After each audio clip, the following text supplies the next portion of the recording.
Launch का माहौल सन्नाटे में डूबा हुआ था। गहरे रंग के डिजाइनर सोफे के एक कोने पर हारून शाह पैर पर पैर रखे टेक लगाए बैठा था। उसकी नज़रें सामने रखी टेबल के कोने पर टिकी थीं, लेकिन दिमाग कहीं और भटक रहा था। सामने वाले सोफे पर रहीम साहब, उनकी पत्नी शाहीन बेगम और बेटी बीना बैठे थे। तीनों की आंखों में एक सी मिन्नत, एक सा दर्द और थकान झलक रही थी। रहीम साहब ने हारून की ओर देखा और गला खंखारते हुए बातचीत की शुरुआत की। हारून साहब, मैं जानता हूँ आप अरहम से बहुत मोहब्बत करते हैं। आखिरकार वो आपका भतीजा है, लेकिन वो हमारे बिना नहीं रह पाता, खासकर बीना के बिना। आपने खुद देखा है, वो सिर्फ तब सुकून में होता है जब बीना उसके पास होती है। मैं यहाँ बहुत उम्मीद लेकर आया हूँ। आप अच्छी तरह जानते हैं कि हमारे उस बच्चे से कितना गहरा रिश्ता है। अगर हम उसे अपने पास न भी रखें तब भी हमारा ही फायदा है, लेकिन मेरी बेटी, जो अब ऊपर खुदा के पास है, वो हमें देख रही होगी। उसे उम्मीद थी कि मरने के बाद उसका बेटा बेसहारा नहीं होगा, उसे माँ जैसी महबूब ज़रूर मिलेगी। जब वो हमारे घर से जा रही थी तो अचानक कह गई थी, बीना, मेरे बेटे का मेरे बाद हमेशा ख्याल ज़रूर रहेगा, रखना। शायद उसे एहसास हो गया था। खुदा के लिए सर, जुल्म मत कीजिए। वो बच्चा सिर्फ 2 साल का है, वो बीना के बिना नहीं रह सकता। अब हारून की नज़रें बीना की तरफ मुड़ चुकी थीं, जो नज़रें झुकाए अपने दुपट्टे का कोना मसल रही थीं। रहीम साहब ने फिर कहा, बेटी का इंतकाल एक ऐसा जख्म है जो कभी नहीं भर सकता, लेकिन नाती को तड़पते देखना उसे बड़ा अजाब है। अरहम बीना में अपनी माँ को ढूंढता है और हम उसमें अपनी आयेशा को। उसकी सेहत दिन ब दिन गिर रही है। मैं हाथ जोड़कर आपसे विनती करता हूँ कि हमें उसकी परवरिश की इजाज़त दे दीजिए। बीना दिल से उसका ख्याल रख रही है। वह बच्चा माँ बाप को खोकर पूरी तरह टूट चुका है। उसे हर हाल में एक माँ की ज़रूरत है जो उसे सच्चा प्यार दे। कुछ पल के लिए कमरे में खामोशी छा गई। हारून शाह ने कोहनी सोफे के हत्थे पर टिकाकर बीना की तरफ चेहरा मोड़ा और सख्ती व बसाशा रुतबे से बोला, हो गई आपकी इमोशनल स्पीच पूरी, या कुछ और कहना बाकी है? उसका लहजा बेहद कठोर था। बीना ने बेख्तियार नज़र उठाकर उस बेरहम शख्स को देखा जिसके दिल में ज़रा भी रहम बाकी नहीं था। अपनी बात मनवाने के लिए वह कुछ भी कर सकता था। हारून शाह ने गंभीर लहजे में कहा, मैं पहले भी साफ कह चुका हूँ, मेरा भतीजा आपके घर नहीं जाएगा। 2 कमरों के फ्लैट में वो कभी एडजस्ट नहीं हो सकता। उसे बड़े घर की आदत है। क्या आप उसे वो सब दे पाएंगे जो उसे अभी हासिल है? रहीम साहब का सिर झुक गया। हारून का लहजा और सख्त हो गया। मैं आपकी दिल आज़ारी नहीं करना चाहता, लेकिन यही सच्चाई है। अरहम शाह ज़मान शाह का बेटा और हारून शाह का भतीजा है। तंग गलियां, शोरगुल, बदइंतज़ामी, क्या आप यही ज़िंदगी उसे देंगे? वो शाहों का खून है। उसे सिर्फ आराम की आदत होनी चाहिए, तंगी की नहीं। मैं अपने भतीजे को ऐसी ज़िंदगी की आहट तक नहीं पहुंचने देना चाहता। मेरा भाई अपने बेटे से इतना प्यार करता था कि उसे बिना चप्पल ज़मीन पर कदम नहीं रखने देता था, और आप चाहते हैं कि मैं उसे आपके साधारण से खाने और घर में भेज दूं? रहीम साहब के चेहरे पर बेबसी छलक आई। शाहीन बेगम ने कुछ कहने की कोशिश की, मगर हारून ने हाथ उठाकर रोक दिया। रही बात मेरे अरहम की, तो अगर बीना को कोई एतराज़ नहीं हो तो वो रोज़ मेरे घर आ सकती है, सुबह से शाम तक। बच्चे के साथ वक्त बिताए, उसे संभाले, मैं मना नहीं करूँगा, लेकिन रात को अपने घर लौटेगी। बीना ने सिर उठाया। आंखों में नमी और होठों पर हल्की सी कांपती खामोशी थी, लेकिन कुछ कहने की हिम्मत नहीं जुटा पाई। हारून शाह की नज़रें अब भी उस पर जमी थीं, जैसे किसी फैसले का इंतज़ार कर रहा हो। रहीम साहब ने एक थकी हुई सांस ली और धीरे से सिर झुकाकर बोले, मैं आपकी बात समझता हूँ, लेकिन हारून साहब, कोई भी बेटी का बाप इतना बड्ढा ज़र्फ नहीं रखता कि अपनी लद्दकी को रोज़ एक पराए मर्द के घर भेज दे। ये मुमकिन नहीं है, और शायद आप भी मेरी बात समझ ही रहे हैं। हम आपके जैसे रुतबेदार नहीं हैं, लेकिन खुदा गवाह है कि हमने आज तक अरहम को किसी चीज़ की कमी महसूस नहीं होने दी। वो बच्चा है हारून साहब, महज 2 साल का, उसे माँ जैसी ममता की ज़रूरत है जो बीना उसे दे सकती है। एक खाला दूसरी माँ ही होती है। आप फ़िलहाल ऐशो आराम को एक तरफ रख कर सिर्फ उस मासूम की भलाई के बारे में सोचिए। अगर अरहम को सही परवरिश नहीं मिली तो उसका भविष्य क्या होगा। वो अब तक यह समझ भी नहीं पाया कि उसके साथ क्या बीत चुकी है, कैसी कयामत उस पर गुजरी है। मैं आपसे सिर्फ एक इल्तिजा कर सकता हूँ, इसके सिवा मेरे हाथ में कुछ नहीं। उनके लफ्ज़ों में आजमाइश और दर्द दोनों झलक रहे थे। हारून ने नज़रें उठाईं, लेकिन उनकी तरफ नहीं बल्कि फिर से बीना की तरफ। कुछ लम्हे खामोशी में गुजर गए, फिर वो धीमी आवाज़ में बोला, लेकिन उसके लहजे में जज्बात का कंपन साफ महसूस हो रहा था। ये बहुत मुश्किल बात है रहीम साहब, मैंने अपने भाई को खोया है, फिर उसकी बीवी को, अब उन दोनों की आखिरी निशानी मेरे पास है। मैं उसे नहीं दे सकता। ये मुमकिन नहीं है। जिस तरह आप उस बच्चे में अपनी बेटी की परछाई देखते हैं, मैं उसमें अपने भाई और भाभी दोनों को देखता हूँ। वो मुझे बहुत अजीज है। एक पल के लिए भी अगर मेरी आंखों से ओझल हो जाए तो मुझे चैन नहीं आता। मैं कैसे उसे आपके हवाले कर दूं? मुझे कैसे यकीन हो कि आप उसका सही से ख्याल रखेंगे? इससे पहले कि रहीम साहब कुछ कहते, बीना की दबी हुई आवाज़ अचानक उभरी आवाज़ में नाराज़गी और गम दोनों घुल हुए थे। शर्म आनी चाहिए आपको। हारून साहब, सिर्फ अपनी तन्हाई के डर से आप एक मासूम की ज़िंदगी से खेल रहे हैं। वो आपके लिए सिर्फ एहसास हो सकता है, मगर हमारे लिए अरहम एक जिम्मेदारी है, एक अमानत है। आपको उसकी सेहत या जज्बात की कोई परवाह नहीं है, बल्कि आपको डर है कि अगर अरहम हमारे पास आ गया तो आप अकेले रह जाएंगे। शर्म कीजिए, एक मासूम की तकलीफ से ज़्यादा अपनी तन्हाई की फ़िक्र है आपको। हारून की नज़रों में अचानक सख्ती उभर आई। वह तन कर बैठ गया और ऊंची आवाज़ में बोला, ऊंची आवाज़ में मुझसे बात मत करो। लड़की चीखना मुझे भी आता है। तुम्हें और तुम्हारे माँ बाप को इज्जत से अपने घर में बिठाया है। इसे गनीमत समझो, वरना मेरा बस चले तो अभी तीनों को बाहर निकलवा दूं। तुम्हारे घर से ही मेरा भाई निकला था ना, और उसी के बाद वो दोनों मर गए। खुदा का शुक्र है कि अरहम उस वक्त तुम्हारे पास नहीं था, नहीं तो वो भी मर गया होता। बीना का चेहरा एक पल को पीला पड़ गया, लेकिन वो पीछे हटने वालों में से नहीं थी। खड़ी होकर गहरी सांस लेते हुए बोली, क्यों निकाल दोगे? ये मेरी बहन का घर है, सिर्फ तुम ही उसके वारिस नहीं हो। और हमने नहीं मारा उन्हें, ये अल्लाह की मर्जी थी। अगर वो हमारे घर से निकलकर चल बसे तो इसका मतलब ये नहीं कि तुम इसका इल्ज़ाम हमारे सिर डालो। और क्या पता, अपने भाई को तुमने ही मरवाया हो ताकि सारी जायदाद तुम्हारे नाम हो जाए। हम भी तो ऐसा इल्ज़ाम लगा सकते हैं। अब हारून की सब्र की इंतहा हो चुकी थी। वो गुस्से में अपनी जगह से उठा, कद से कहीं ज्यादा ऊंचा महसूस हो रहा था, आंखों में शोले से चमक रहे थे। बहस की जरूरत नहीं है, तुम्हारी जबान खींचकर गर्दन में लपेट दूंगा। अपनी हद में रहो लड़की, औकात से बाहर मत जाओ और निकलो यहाँ से। तुम्हारी बहन अब इस दुनिया में नहीं है, तुम लोगों का मेरे खानदान और इस कोठी से अब कोई ताल्लुक नहीं। ये जायदाद मेरे नाम है और वो बच्चा मेरा खून है। जिस कोर्ट, जिस थाने जाना है जाओ। हारून शाह को उसकी जगह से हिलाना आसान नहीं है। अगर तुम्हारे आखिरी कपड़े भी मैंने कोर्ट में न उतरवाए तो मेरा नाम हारून शाह नहीं। अभी तुम लोग मेरे गुस्से से वाकिफ नहीं हो, बेवजह मुझे उकसा रही थी ताकि मैं अपने असली रूप में आऊं। अब तुम लोग मेरा असली रूप देखोगे। उसने एक नज़र तीनों पर डाली, जैसे कोई फैसला सुना रहा हो। निकालो इन्हें। उसने गुस्से से पीछे खड़े गार्ड्स की तरफ देखा और ऊंची आवाज में हुक्म दिया, और कहते ही वो पलटा और तेज कदमों से सीढ़ियां चढ़ता हुआ अपने कमरे की तरफ चला गया। उसकी पीठ के पीछे उसकी कीमती कोट का हल्का झटका रह गया, और पीछे खड़े बीना, रहीम साहब और शाहीन बेगम खामोशी से उसे जाते देखते रह गए। आंखों में गहरा दुख, दिल में बेबसी और कदमों में रुकावट थी, जैसे उन्हें यकीन हो चला हो कि ये जंग अभी पूरी नहीं हुई, मगर इस वक्त वो शिकस्त खा सिपाही लग रहे थे जिनके हाथों से खजाना लगते लगते छूट गया हो। बीना की आंखों से आंसू बेकाबू होकर बह निकले। आज वो अपनी बहन से किया हुआ वादा पूरा नहीं कर पाई थी। रात का 1 बज चुका था। अंधेरा चारों ओर छा चुका था। कमरे में मध्यम पीली रोशनी फैली थी। कोने में रखे टेबल लैंप की रोशनी लैपटॉप की स्क्रीन पर झलक रही थी, और हारून शाह गहरी तल्लीनता से एक फाइल में झुका हुआ था। कमरे में सन्नाटा था, बस कीबोर्ड की हल्की टिक टिक सुनाई दे रही थी। अचानक बिना दस्तक के दरवाज़ा खुला और एक नौकरानी हड़बड़ाती हुई अंदर दाखिल हुई। हारून ने माथे पर बल डालकर गुस्से में गर्दन मोड़ी। ये क्या बदतमीजी है? दरवाज़ा खटखटाना नहीं आता? अभी तक अक्ल नहीं आई तुझे?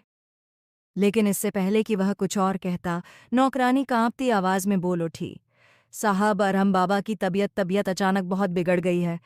उन्हें सांस लेने में बहुत कठिनाई हो रही है। कृपया जल्दी चलिए। वह किसी के काबू में नहीं आ रहे, बस खुद को छुड़ाने की कोशिश कर रहे हैं। कुछ देर पहले मैंने और रुकैया ने बड़ी मुश्किल से अरहम बाबा को सुलाया था, लेकिन पता नहीं कैसे वह जाग गए और अब पूरे घर को सिर पर उठा लिया है। हारून की आंखों में एक पल के लिए हैरानी और चिंता साथ साथ उभरी। वह तुरंत कुर्सी से उठा, तेजी से नौकरानी की ओर बढ़ा और बोला, क्या मतलब सांस लेने में कठिनाई? आखिर क्या हुआ है उसे? अरहम की तबीयत का सुनते ही उसकी अपनी सांसें जैसे अटक गई थीं। अरहम उसकी जिंदगी का आखिरी सहारा था, वही उसकी दुनिया, वही उसका परिवार था। वह बिना कुछ कहे तेज कदमों से कमरे से बाहर निकला और अरहम के कमरे की ओर बढ़ा। नौकरानी उसके पीछे चलते हुए बोलती रही, साहब। वह शाम से बेचैन थे, बार बार बीना खाला को पुकार रहे थे। हमने उन्हें बहुत समझाया, लेकिन वह रोते रहे। फिर अचानक उनकी सांसें फूलने लगीं और वह कांपने लगे। हमने किसी तरह उन्हें बहलाकर खेल में उलझाया था, लेकिन अब तो वह बिल्कुल काबू में नहीं है। उन्होंने तो जैसे अपनी सांसें रोक ली हैं। कुछ समझ नहीं आ रहा हमें क्या करना चाहिए। हारून के कदम एक पल को रुक गए। उसने अविश्वास से नौकरानी की तरफ देखा और उसकी आंखों में लाचारी की लहर दौड़ गई। उसने धीमी आवाज में खुद से कहा, सांसें रोक ली हैं। क्यों? आखिर क्यों? मैंने पहले ही कहा था ये लड़की मेरे बच्चे को अपनी आदत बना लेगी, और वही हुआ। ये कहते हुए वह भागता हुआ अरहम के कमरे में दाखिल हुआ। कमरा अंधेरे में डूबा हुआ था, बस नाइट लैंप की पीली रोशनी में बिस्तर पर बैठा नन्हा अरहम बिलख रहा था। पास खड़ी एक महिला उसे किसी तरह चुप कराने की कोशिश कर रही थी, लेकिन वह गोद में भी नहीं आना चाह रहा था। उसका चेहरा लाल हो चुका था, आंखें पूरी तरह भीग चुकी थीं। हारून तेजी से आगे बढ़ा, अरहम को गोद में उठाया और सीने से लगा लिया। वह कांपती आवाज में बोला, अरहम, मेरे बच्चे, क्या हुआ? चाचू की जान ऐसा क्यों कर रहे हो? क्यों मेरी जान हलक में अटका रहे हो? हारून को देखकर उसकी सांसें थोड़ी बहाल होने लगी थीं। वह हिचकियों के बीच टूटी आवाज में बोला, चाचू, खाला के पास ले चलो। मुझे उनके पास जाना है, उनके सीने से लगना है, उन्हें प्यार करना है। मैंने बीना खाला की आवाज़ सुनी थी, लेकिन वह मुझसे नहीं मिली।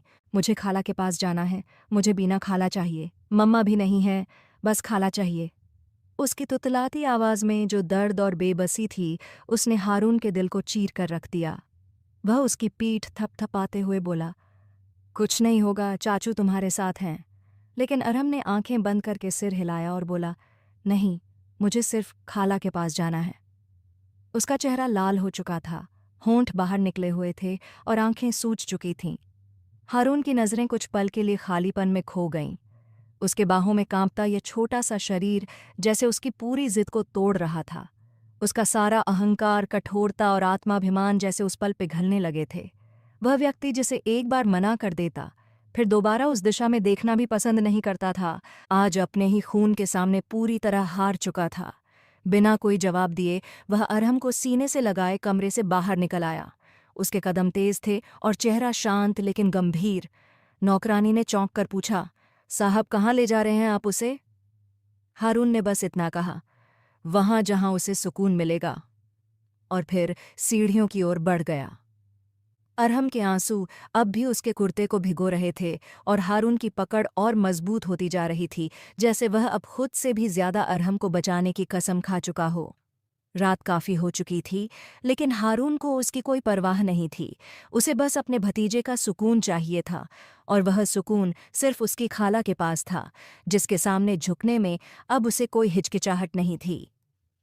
गाड़ी में बैठने के बाद भी उसने अरहम को मुश्किल से चुप कराया, लेकिन जब उसने खाला के घर चलने की बात की तो वह थोड़ा शांत हो गया, वरना घर में उसने एक पल को भी चैन से जीने नहीं दिया था। लंबी दूरी तय करके हारून आखिरकार रहीम साहब के अपार्टमेंट पर पहुंचा। सड़कें पूरी तरह सुनसान थीं, दूर से आती किसी बाइक की आवाज़ या भौंकते कुत्तों की गूंज सुनाई दे रही थी। अपार्टमेंट के बाहर सादी सफ़ेद रोशनी जल रही थी। हारून शाह सिर पर हल्की चादर डाले अरहम को गोद में लिए खड़ा था। बच्चे की सिसकियां अब भी हवा में तैर रही थीं और घड़ी रात का 1 बजा चुकी थी। उसने जोर से डोरबेल बजाई। अरहम बेकरारी से बार बार खाला खाला कह रहा था।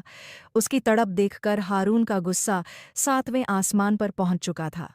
उसका जी चाह रहा था कि वह उस बीना का गला दबा दे, जिसने एक मासूम को इतना अपना बना लिया था कि आधी रात को वह बिलखने लगा था। तीसरी बार बेल बजाने पर दरवाज़ा खुला और सामने नींद से भरे चेहरे के साथ रहीम साहब खड़े थे। उन्होंने हैरानी से हारून की ओर देखा। कुछ पल के लिए वे समझ ही नहीं पाए कि क्या हो रहा है। इससे पहले कि वे कुछ कह पाते, हारून ने सख्त स्वर में कहा कि अपनी बेटी को तुरंत जगाइए, जल्दी कीजिए। अरहम को आपकी बेटी की ज़रूरत है, वह लगातार रो रहा है। उसकी आवाज़ में कठोरता स्पष्ट झलक रही थी। रहीम साहब ने चिंतित होकर हारून को देखा और फिर बिना कुछ बोले तेजी से पलटे और बेटी के कमरे की ओर बढ़ गए।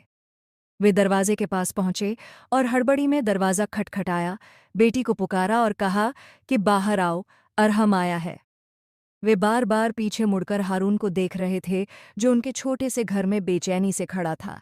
अरहम को जैसे थोड़ी राहत मिल गई थी। उसने रोना तो बंद कर दिया था, लेकिन हिचकियां अभी भी जारी थीं।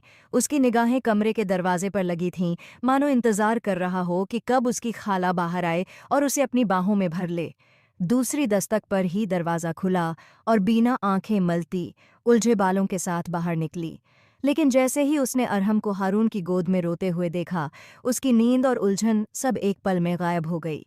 वह व्याकुल होकर आगे बढ़ी और पुकारा कि अरहम, मेरी जान, मेरा बच्चा। हारून ने बिना कुछ बोले बच्चा उसकी ओर बढ़ा दिया। बीना ने उसे सीने से लगा लिया। जैसे ही वह उसकी गोद में आया, कुछ पलों के लिए थम गया, फिर धीरे धीरे सिसकने लगा। उसने कहा कि खाला, मैंने आपको बहुत याद किया। वह अपने नन्हे हाथों से उसका चेहरा छूता, चूमता, कभी उसके बाल सहलाता, कभी उसके कंधे से लगकर रोता जा रहा था। उसने कहा कि आपके बिना रह नहीं पा रहा था, मुझे आपकी बहुत याद आ रही थी। उसकी तोतली आवाज़ सुनकर बीना का दिल टूटने लगा। उसने उसे और पास खींचा, उसकी पेशानी को चूमा और पीठ सहलाते हुए बोली कि खाला ने भी तुम्हें बहुत याद किया है। मेरी जान, मेरी आंखों का तारा हो तुम। अब सब ठीक हो जाएगा। तुम खाला के पास आ गए हो। अब कहीं नहीं जाओगे। मैं तुम्हें अपने पास ही रखूंगी। वह बच्चा उसकी गोद में सिसकता रहा और बीना हर शब्द सोच समझ कर कह रही थी, ताकि उसका मासूम दिल समझ सके। अरहम ने फिर कहा कि क्या आप मुझसे नाराज़ थीं? आप आईं और मुझसे मिलीं भी नहीं। मैंने आपकी आवाज़ सुनी थी। मैंने आपको बहुत याद किया था। उसके ये मासूम सवाल बीना के लिए किसी सज़ा से कम नहीं थे। बीना ने आंसू भरी आंखों से मुस्कुराते हुए सिर हिलाया और कहा कि नहीं मेरी जान, खाला तो बस तुम्हारे बिना सबसे नाराज़ थी। तुम नहीं थे तो कुछ भी अच्छा नहीं लग रहा था। अब सब अच्छा लग रहा है। खाला जल्दी में आई थी तुम्हारा सामान लेने, वह लेकर ही आई थी, और अब देखो तुम भी आ गए हो। अब मैं अपने बेटे को कहीं नहीं जाने दूंगी। तुम्हें अब कोई चिंता नहीं करनी है। हारून यह सब दरवाजे के पास खड़ा चुपचाप देख रहा था। उसके चेहरे पर कोई स्पष्ट भाव नहीं थे, लेकिन आंखों में नमी की हल्की सी झलक थी। एक पल के लिए उसने बीना के झुके चेहरे और अरहम की सिसकियों को देखा, फिर चुपचाप मुड़ा और सीढ़ियां उतरते हुए बाहर निकल गया। उसने कोई बात नहीं की, कोई मांग नहीं रखी। उसका भतीजा उस लड़की के पास खुश था, बस यही उसके लिए काफ़ी था। जिस तरह अरहम रो रहा था, उसके आंसू हारून के दिल को चीर रहे थे। उसे अपने भाई से किया वह वादा याद आ गया, जो उसने आखिरी वक्त किया था कि वह उसके बेटे को अपने बेटे की तरह पालेगा।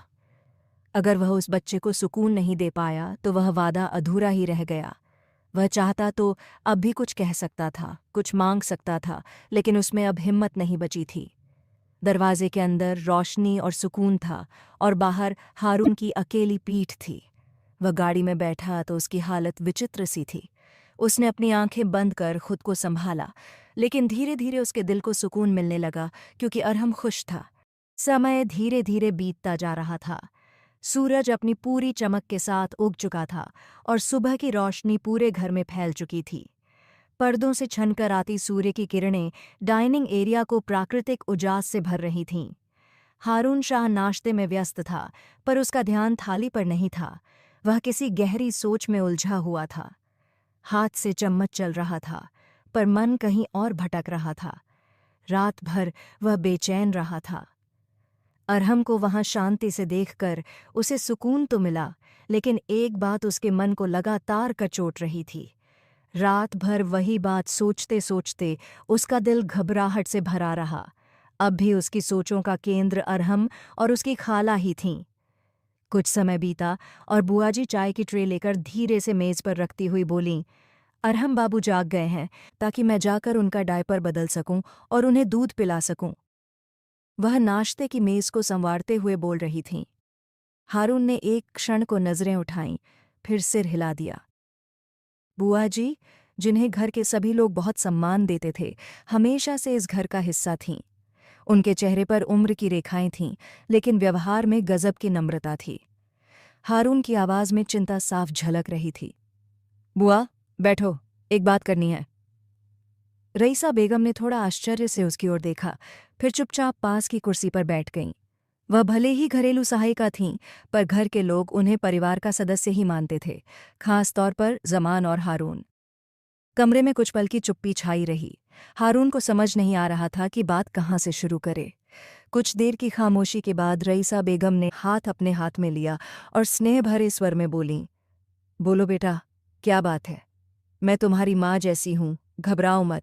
जो भी बात है, खुलकर कहो। मेरी तरफ से जो बन पड़ेगा, मैं ज़रूर करूँगी, और अगर कोई सलाह चाहिए, तो वह भी दूंगी। हारून ने एक घूंट चाय पी और गहरी सांस लेते हुए बोला, कल रात अरहम की तबीयत बहुत बिगड़ गई थी। उसकी सांसें रुकने लगी थीं। वह इतना रोया कि मैं घबरा गया था। बड़ी मुश्किल से संभाला। एक पल को मन हुआ कि आपको जगा दूं, लेकिन हालात काबू में नहीं आ रहे थे। बुआ जी ने चौंक कर उसकी ओर देखा। चिंता उनकी आंखों में उभर आई। उसके रोने की वजह बीना थी बुआ। वह बार बार सिर्फ उसी का नाम ले रहा था। बस वही चाहिए थी उसे। मैं क्या करूं? मुझे कुछ समझ नहीं आ रहा था। रात को मैं उसे उसके पास ही छोड़ आया। लेकिन बुआ, ये समस्या का समाधान नहीं है। ये सब बीना की वजह से हो रहा है। आप ही बताइए, क्या ये उसका सही व्यवहार है? कल को अगर उसकी शादी कहीं और हो गई और अरहम उससे यूं ही जुड़ा रहा, तो फिर क्या होगा? आप जानती हैं ना, इसका क्या मतलब होगा? वह लड़की अगर उसे नहीं मिलेगी, तो वह भीतर ही भीतर टूट जाएगा, और मैं नहीं चाहता कि मेरे भाई की आखिरी निशानी ऐसे दर्द से गुजरे। रईसा बेगम चुपचाप सुनती रहीं। उनके चेहरे पर किसी गहरी सोच की परछाई थी। हारून फिर बोला, आप अच्छी तरह जानती हैं कि मेरी बात का अर्थ क्या है। कौन ससुराल वाले ये मानते हैं कि कोई लड़की किसी और के बच्चे को अपने बच्चे जैसा पाले? कल को उसके अपने बच्चे होंगे, तब हमारे अरहम का क्या होगा? इसी वजह से मैं उसे उस लड़की से दूर कर रहा था। लेकिन वह बच्चा, वह इतना छोटा बच्चा, उसके बिना रह ही नहीं पाता। वह भी मुझे परेशान किए हुए है। अगर थोड़ा बड़ा होता तो डांट कर समझा देता उसे। उसका दिमाग ठिकाने आ जाता। वह एक पल को रुका। उसकी आंखें किसी एक बिंदु पर टिकी थीं। कल रात वह बीना को इस तरह चूम रहा था जैसे वह उसकी सगी माँ हो। उसका हाथ पकड़कर रो रहा था जैसे बरसों बाद माँ मिली हो। बुआ, मुझे समझ नहीं आ रहा, मैं क्या करूं? वह मेरे हाथों से फिसलता जा रहा है। वह दिन दूर नहीं जब मैं यहाँ बैठकर सिर थामे रो रहा होऊंगा। बुआ जी धीरे से बोलीं, एक बात कहूं बेटा, बुरा तो नहीं मानोगे? उसने सिर हिलाया। अब तो मुझे सलाह की ज़रूरत है। बुरा मानने का सवाल ही नहीं उठता। आप कहिए। कुछ पल चुप रहने के बाद वह बोली, अगर तुम्हें डर है कि बीना कहीं और शादी करके चली जाएगी, तो क्यों न तुम ही उससे निकाह कर लो। तुम कुंवारे हो, अच्छे दिखते हो, घर-बार है, कारोबार है। निकाह जायज़ है। लड़की कहीं नहीं जाएगी, अरहम को माँ मिल जाएगी, और तुम्हें भी जिंदगी का साथी। कब तक अकेले रहोगे? एक न एक दिन तुम्हें भी जीवन साथी की ज़रूरत पड़ेगी। तो फिर ये लड़की क्यों नहीं? वो सुंदर है, सलीकेदार है, और हमारे अरहम से सच्चा प्यार करती है। इससे ज़्यादा और क्या चाहिए? हारून ने सख्त लहजे में कहा, यह मुमकिन नहीं है। वह लड़की मुझे जहर से भी ज़्यादा नापसंद है, और आप जानती हैं कि मैं कभी शादी नहीं करूँगा। बुआ जी ने नरमी से कहा, बेटा, भूतकाल को भुला दो। जीवन आगे बढ़ने का नाम है। अगर तुम अतीत में ही अटके रहोगे, तो कभी भी अपने जीवन को संवार नहीं पाओगे, बल्कि खुद को ही दर्द देते रहोगे। इसलिए बेहतर है कि आगे बढ़ो और अपनी जिंदगी को खुलकर जियो। हारून का चेहरा कठोर हो गया। भूतकाल को भूलना आसान होता तो अब तक भूल चुका होता। जो कुछ मेरे साथ हुआ, वह मैं कभी नहीं भूल सकता। ये कहकर वह अपनी जगह से उठा, अधूरा नाश्ता छोड़कर तेज कदमों से कमरे से बाहर निकल गया। रईसा बेगम चुपचाप उसकी पीठ को देखती रहीं, मन में बस एक दुआ लिए कि कब हारून का घाव भरेगा, कब उसकी जिद और तन्हाई खत्म होगी। लेकिन किसी को यह नहीं मालूम था कि वह दुआ उसी पल कबूल हो चुकी थी। दफ्तर में पूरी शांति और सन्नाटा था। बड़ी शीशे की खिड़की से छनकर आती सूरज की हल्की रोशनी कमरे के गंभीर माहौल में एक अजीब सा सुकून घोल रही थी। वह अपनी कुर्सी पर झुका हुआ लैपटॉप की स्क्रीन पर नजरें गड़ाए तेजी से उंगलियां चला रहा था। दफ्तर की घड़ी 12 बजा चुकी थी और कमरे में सिर्फ कीबोर्ड की टिक टिक सुनाई दे रही थी। तभी दरवाजे पर धीमी सी दस्तक हुई। आइए, उसने नजरें हटाए बिना जवाब दिया। दरवाज़ा धीरे से खुला और उसका सहायक अंदर आया। सर, बाहर आपकी भाभी के पिताजी आए हैं। रहीम साहब, अगर आप अनुमति दें तो उन्हें अंदर भेज दूं? वह चौंका और सहायक की ओर देखा, फिर तेजी से लैपटॉप बंद करके एक ओर रखते हुए बोला, हाँ हाँ, भेजो उन्हें अंदर। वह हैरान था। आखिर रहीम साहब इस वक्त उसके दफ्तर क्यों आए हैं? एक पल के लिए वह उलझन में डूब गया। कुछ ही देर में रहीम साहब भीतर आए। चेहरे पर थकावट और आंखों में शर्मिंदगी साफ झलक रही थी। वह चुपचाप कमरे के बीचों बीच आकर खड़े हो गए। अस्सलामु अलैकुम बेटे। वलैकुम अस्सलाम। वह सम्मान के साथ खड़ा होकर उनकी ओर बढ़ा। बैठिए। उसका लहजा गंभीर था। कल ही वह उन्हें अपने घर से जलील करके निकाल चुका था और आज मजबूरी में उन्हें इज्जत दे रहा था। उसका भतीजा उनके पास था और उसी की खातिर वह अपनी गर्दन भी कटा सकता था। रहीम साहब कुर्सी पर बैठते हुए बोले, मैं तुम्हारा शुक्रिया अदा करने आया हूँ। कल रात जिस तरह तुम अरहम को लाए, मैं बयान नहीं कर सकता कि तुमने हमारे लिए क्या किया है। पूरी रात वह खेलता रहा, हमें एक पल भी सोने नहीं दिया। जितना सुकून कल उसे मिला, उससे कहीं ज्यादा सुकून मुझे और मेरी बेटी को मिला। कुछ पल वह खामोश रहे, फिर उसे देखते हुए धीमे लेकिन संजीदा लहजे में बोले, मैं अरहम को आप लोगों के लिए नहीं, उसकी हालत की वजह से लाया था। जिस तरह वह रो रहा था और सिर्फ तुम्हारी बेटी का नाम ले रहा था, मैं मजबूर हो गया था। जो दर्द मैंने उसकी आंखों में देखा, मैं बर्दाश्त नहीं कर सका। लेकिन अंकल, एक बात कहूँ? उसकी आंखें रहीम साहब के चेहरे पर टिक गईं। रहीम साहब ने गर्दन हिलाई। वह कुछ पल खामोश रहा और फिर बहुत गंभीरता से बोला, जो बात मैं कहने जा रहा हूँ, वह कड़वी ज़रूर है लेकिन सच्चाई है। आप अपनी बेटी को समझाइए। वह अरहम से इतना ज़्यादा न जुड़ जाए। कल को अगर उसकी शादी कहीं और हो गई तो मेरे अरहम का क्या होगा? उसका दिल कैसे संभालूंगा मैं? आप अच्छी तरह जानते हैं, हमारे समाज में ससुराल एक ऐसी जगह होती है जहां लड़की की मनमानी नहीं चलती। उसे ससुराल वालों की बात माननी पड़ती है और वो लोग कभी भी मेरे अरहम को स्वीकार नहीं करेंगे। 1-2 दिन या हफ्ता, उससे ज्यादा नहीं। फिर वह बच्चा उनके लिए बोझ बन जाएगा, जो मैं नहीं चाहता। वह शाहों का खून है। मैं उसे इस तरह दरबदर होता नहीं देख सकता। इसलिए बेहतर होगा आप अपनी बेटी को समझाइए, वह उससे इतना न जुड़ जाए कि कल को वही उसका भांजा तकलीफ में पड़ जाए। क्योंकि वह आगे बढ़ जाएगी अपने पति और बच्चों के साथ, लेकिन वह बच्चा जिसके माँ बाप अब इस दुनिया में नहीं हैं, वह पीछे ही रह जाएगा, खो जाएगा। रहीम साहब ने गहरी सांस ली, कुछ पल आंखें झुकाए रखीं, फिर धीमे स्वर में बोले, मैं तुम्हारी बात पूरी तरह समझता हूँ। जो तुम कहना चाहते हो उस पर मैं पहले ही सोच चुका था। मुझे पता था कि एक दिन तुम ये बात ज़रूर करोगे। मैं भी इसी वजह से आज तुमसे मिलने आया हूँ। कल रात बीना एक पल के लिए भी अरहम से अलग नहीं हुई। तुम्हें अरहम की फिक्र है तो मुझे अपनी बेटी की। वह उस बच्चे के दर्द में ऐसे लिपट गई थी जैसे कोई माँ हो। मैंने दोनों को देखकर एक फैसला लिया है। वह उलझन से उन्हें देखने लगा। उसे उनकी बातें समझ नहीं आ रही थीं। रहीम साहब फिर बोले, अगर तुम्हें मंजूर हो तो मैं कहूँ? उसने चुपचाप सिर हिलाकर हामी भरी। रहीम साहब ने नज़रें झुकाकर धीरे से कहा, यह बात सिर्फ मेरे और तुम्हारे बीच की है। न मेरी पत्नी को इसका पता है, न ही मेरी बेटी को। मैं बिना किसी को बताए यहाँ आया हूँ। मैं एक पुरुष हूँ और इस बात को अच्छी तरह समझता हूँ कि तुम्हारा जो दृष्टिकोण है वही मेरा भी है। सारी बातों का सार यही है कि मैं चाहता हूँ कि तुम बीना से विवाह कर लो ताकि अरहम को माँ का प्यार मिल सके और तुम्हें एक जीवन साथी। कमरे में कुछ पल के लिए गहरी खामोशी छा गई। वह आंखें फाड़कर उनकी ओर देखता रहा। उसे बिल्कुल भी अंदाजा नहीं था कि वे इतने सीधे सीधे विवाह की बात करेंगे। वे आगे बोले, मैं जानता हूं कि यह बात तुम्हारे लिए अत्यंत चौंकाने वाली होगी और होनी भी चाहिए। अब तक किसी पिता ने यूं बैठकर अपनी बेटी के विवाह की बात की है क्या, जैसे मैं कर रहा हूं?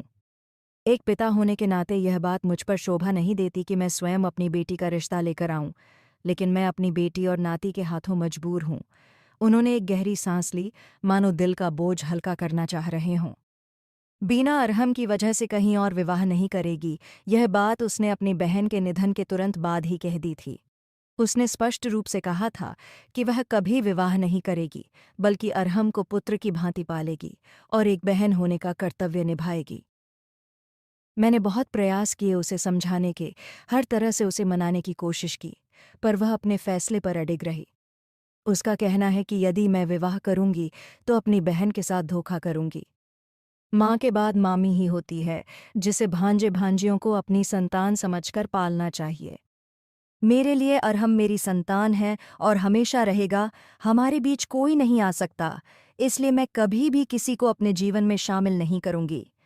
और बीना जो कहती है वह करके दिखाती है। मैं जानता हूं कि इस समय वह अत्यधिक भावुक है, लेकिन यही भावुकता जीवन भर का दुख बन सकती है। मुझे नहीं पता मैं कब तक जीवित रहूंगा, मेरे बाद उनका क्या होगा। मेरी बीना तो बेसहारा रह जाएगी, उसे कौन संभालेगा। एक पुरुष होने के नाते मैं कह सकता हूं कि इस दुनिया में एक स्त्री अकेले जीवन नहीं काट सकती, उसे कहीं न कहीं एक पुरुष का सहारा चाहिए ही होता है। मैं नहीं चाहता कि मेरी बेटी यूं ही अकेले इस समाज की बातों और तानों में घिरी हुई जिंदगी गुजारे। हमारे समाज की सोच जितनी संकीर्ण है, वह मेरी बेटी को कहीं का नहीं छोड़ेगी। मैं इन्हीं सब बातों से डरकर आज तुम्हारे सामने आया हूं। सामने बैठा व्यक्ति चुपचाप उनके चेहरे के हाव भाव देखता रहा। उसकी आंखों में उलझन थी, पर आदर भी था। रहीम साहब अपनी आवाज़ में गंभीरता लाते हुए बोले, मुझे पता है कि मैं बहुत बड़ी बात कह रहा हूँ, लेकिन मेरे जीवन के अनुभव के अनुसार मैं यह साबित कर सकता हूँ कि विवाह करना जीवन में आवश्यक है, नहीं तो यह समाज जीने नहीं देता।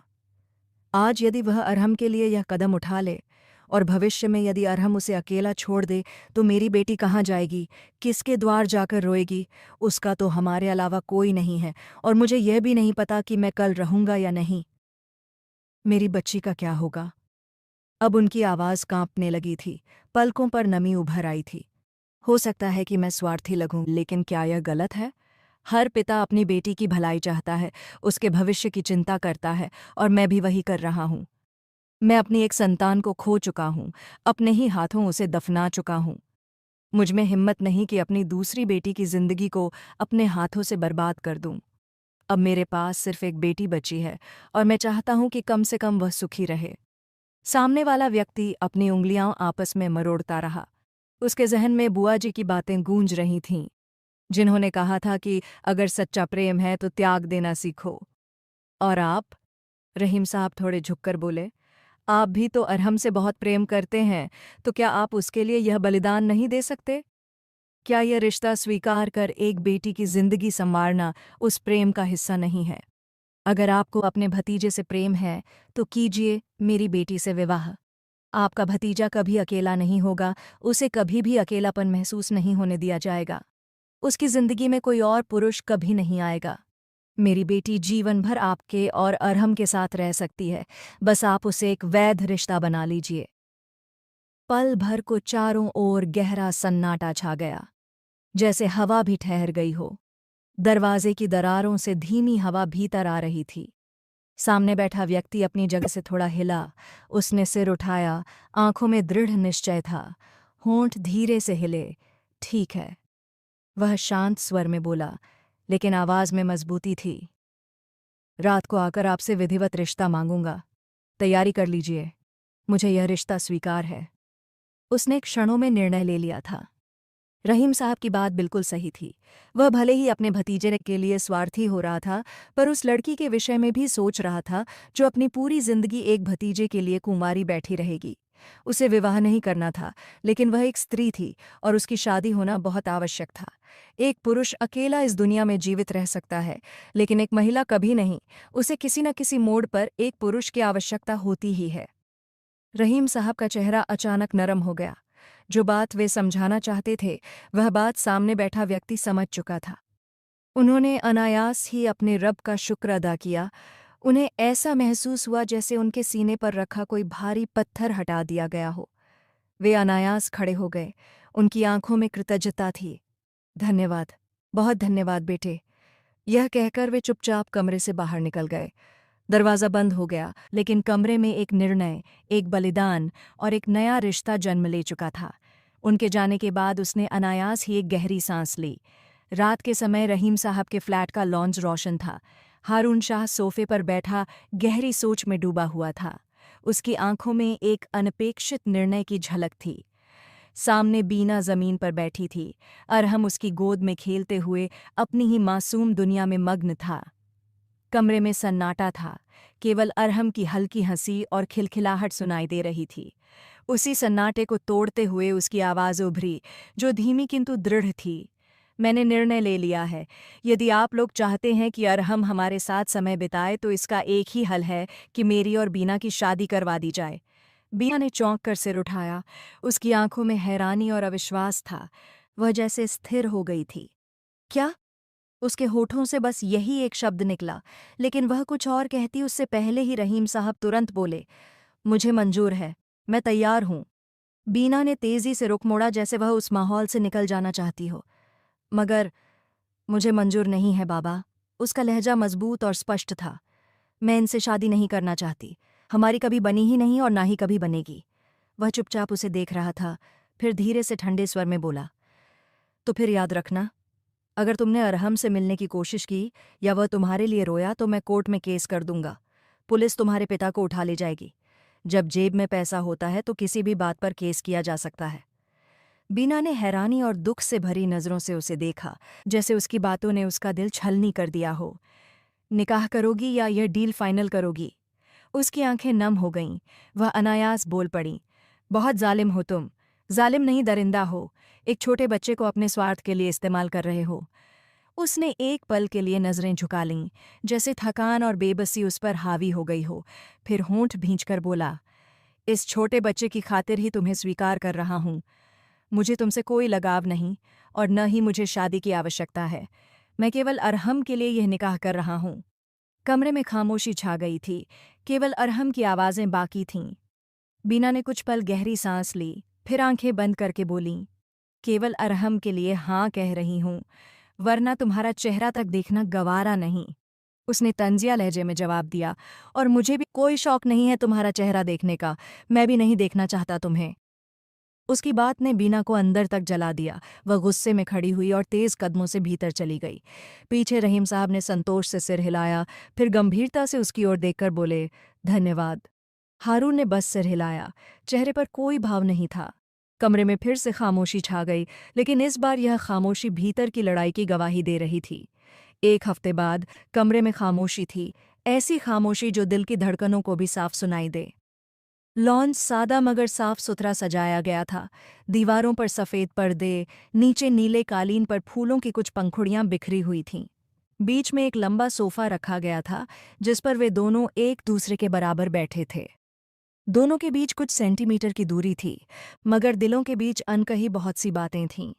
हारून शाह सिर झुकाए बैठा था, चेहरा खामोशी की एक परत में लिपटा हुआ, निगाहें अपने हाथों पर केंद्रित थीं। बीना की गोद में अरहम हंसते खेलते कभी उसके दुपट्टे से खेलता, तो कभी पास बैठे हारून को हैरानी से देखता। मौलवी साहब ने निकाहनामा सामने रखा और गला खंखार कर मौन बैठे लोगों को संबोधित किया। उनका लहजा नर्म था, लेकिन शब्दों की गूंज लॉन्ज में स्पष्ट सुनाई दे रही थी। बीना रहीम अहमद, आपका निकाह हारून शाह पुत्र खुर्शीद शाह से तय किया जाता है, तय मेहर और शर्तों के साथ। क्या आपको यह निकाह स्वीकार है? बीना ने एक पल को आंखें बंद कीं, जैसे खुद को संभाल रही हो। फिर धीरे से आंखें खोलीं और सामने बैठे अपने पिता की ओर देखा। उनकी आंखों में विश्वास था, अनगिनत दुआएं थीं। फिर उसने नीचे अपनी गोद में बैठे अरहम को देखा, जो अब हारून के हाथों में अपनी छोटी सी गाड़ी थमा रहा था।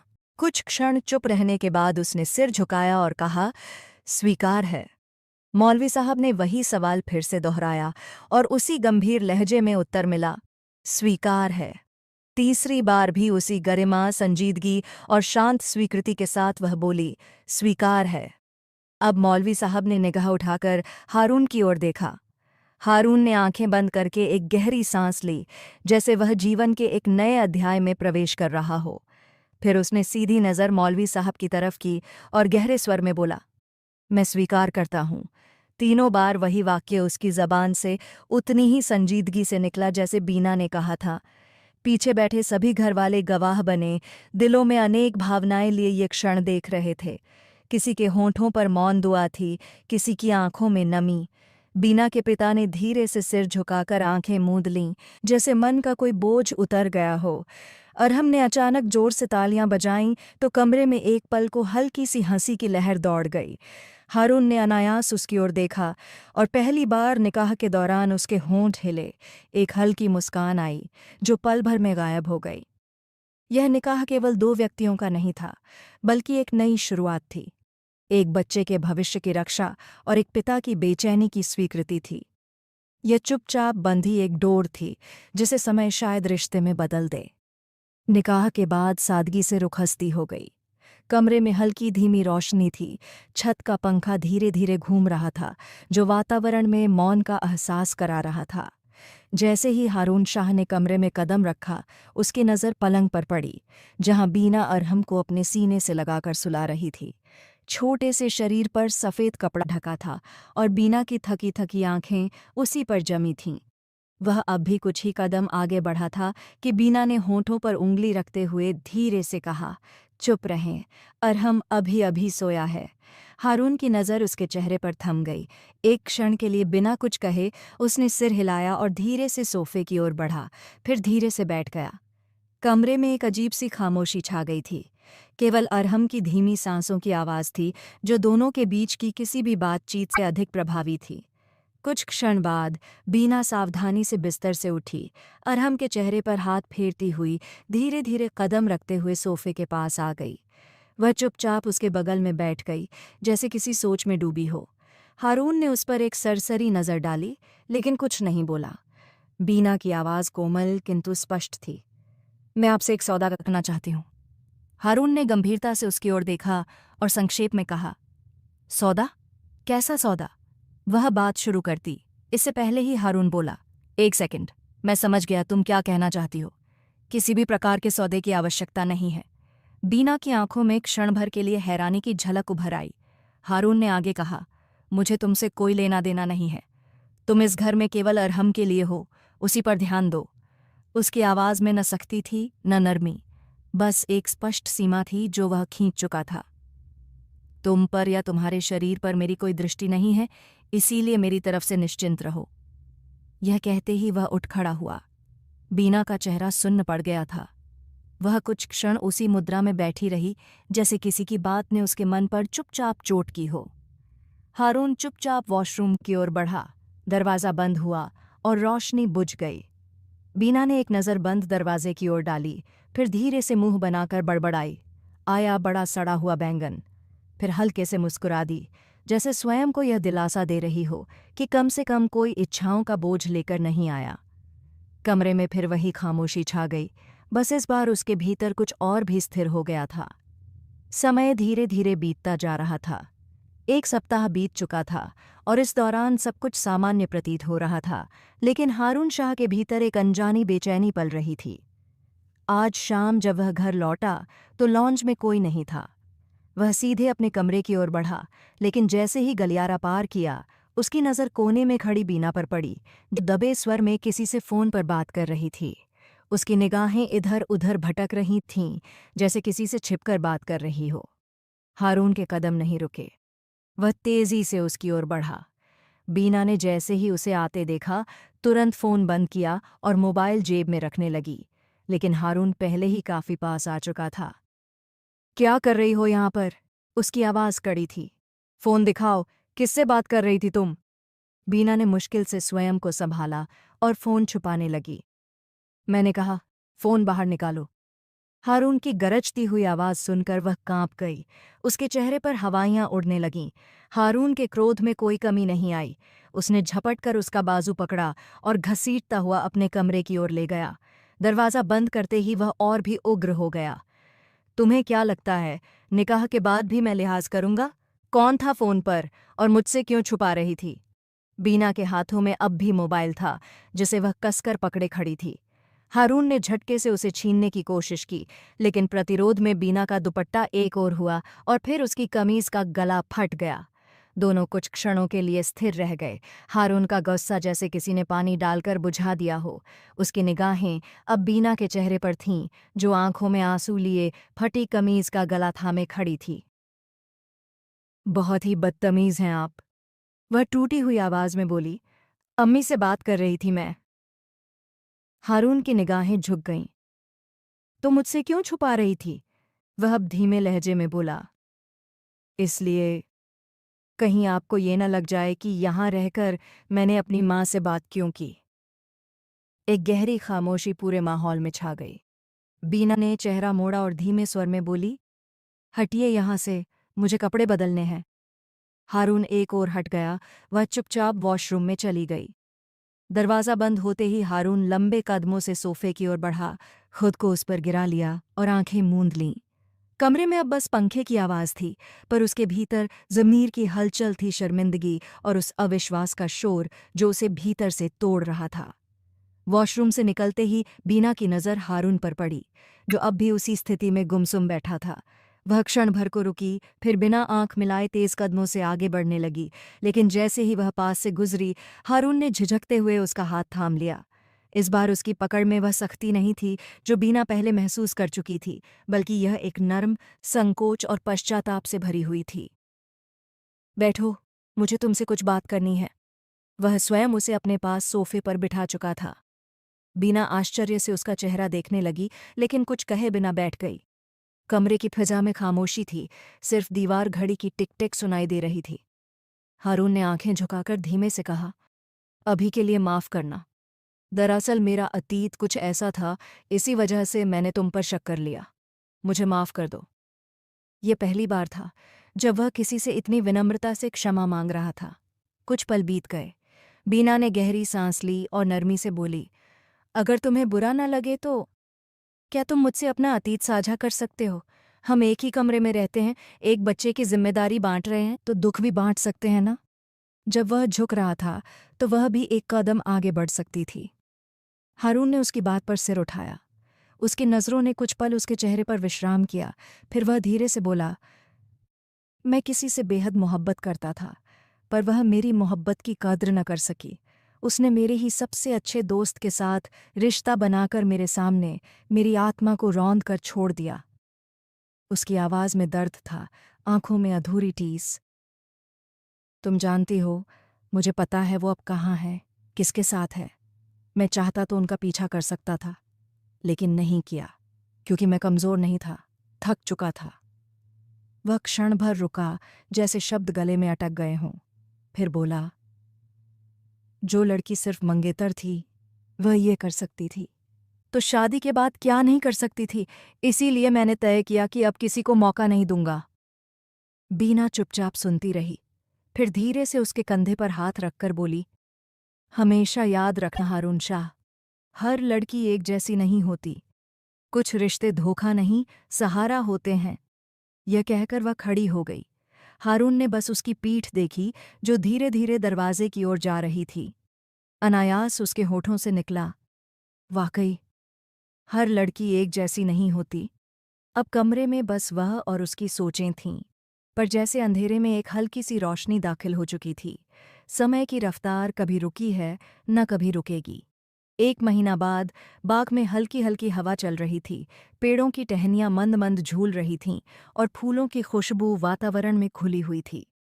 वह लॉन के एक कोने में बैठी, अरहम के साथ खेल में मग्न थी, जिसके ठहाके हरी घास पर बिखरती धूप की किरणों जैसे लग रहे थे। उसके चेहरे पर एक सुकून था, मानो भीतर के सारे जख्म अब धीरे धीरे भर चुके हों। तभी बाघ के प्रवेश द्वार से वह आया, हाथ में सफ़ेद और गुलाबी गुलाबों का गुलदस्ता लिए। सादी जीन्स और नेवी ब्लू शर्ट में कुछ बदला बदला, मगर शांत सा लग रहा था। अरहम ने उसे देखा और खुशी से चिल्लाया, चाचू! और दौड़कर उसकी ओर भागा। उसने झुककर अरहम को गोद में भर लिया। दोनों के चेहरों पर मुस्कान फैल गई। फिर वह बीना के पास आया, उसकी आंखों में हल्की सी हैरानी और एहतियात थी। उसने गुलदस्ता उसकी ओर बढ़ाया और पूछा, आज रात मेरे साथ डिनर पर चलोगी? उसने भौहें उठाकर कहा, क्यों? खैरियत तो है? वह हल्के से हंसा और गंभीरता से बोला, बीवी को डिनर पर नहीं ले जा सकता क्या? उसके होंठों पर एक हल्की मुस्कान आई। बीवी? उसने उसकी ओर देखकर जैसे कोई स्पष्टता मांगी। वह बोला, जब एक लड़की मेरे लिए, मेरे भतीजे के लिए अपनी जिंदगी कुर्बान कर सकती है, तो क्या वह मेरी जिंदगी की साथी नहीं हो सकती? तुमने एक दिन कहा था, हर लड़की एक जैसी नहीं होती। तुम बिल्कुल सही कहती थी। कुछ लड़कियां तुम्हारी तरह भी होती हैं। मुझे देर से समझ आया, पर अब समझ गया कि तुम्हारे जैसी औरत को सिर्फ इज्जत नहीं, मुकम्मल मकाम मिलना चाहिए। उसकी आवाज़ में वो सच्चाई थी जिसका बीना को कई दिनों से इंतज़ार था। फिर वह ज़मीन पर बैठा, अरहम को गोद में रखा और बोला, क्या तुम हमें, मुझे और अरहम को अपनी ज़िंदगी में जगह दोगी, पति और बेटे के रूप में? वह कुछ क्षण चुप रही। गुलदस्ता अब भी उसके सामने था, जैसे समय थम गया हो। अरहम उसकी ओर देखकर मासूमियत से मुस्कुराया। हाँ, कह दो ना। वह झुकी, धीरे से उसके हाथ पर अपना हाथ रख दिया। उसकी आंखें नम थीं, पर चेहरे पर हल्की सी चमक थी। हाँ, उसने धीमे स्वर में कहा, हम तीनों एक ही कहानी का हिस्सा हैं, अब कोई जुदाई नहीं होगी। हवा में एक नरम सी लहर उठी। फूलों की खुशबू और बच्चे की हंसी के बीच वह पल एक मुकम्मल कहानी में बदल चुका था।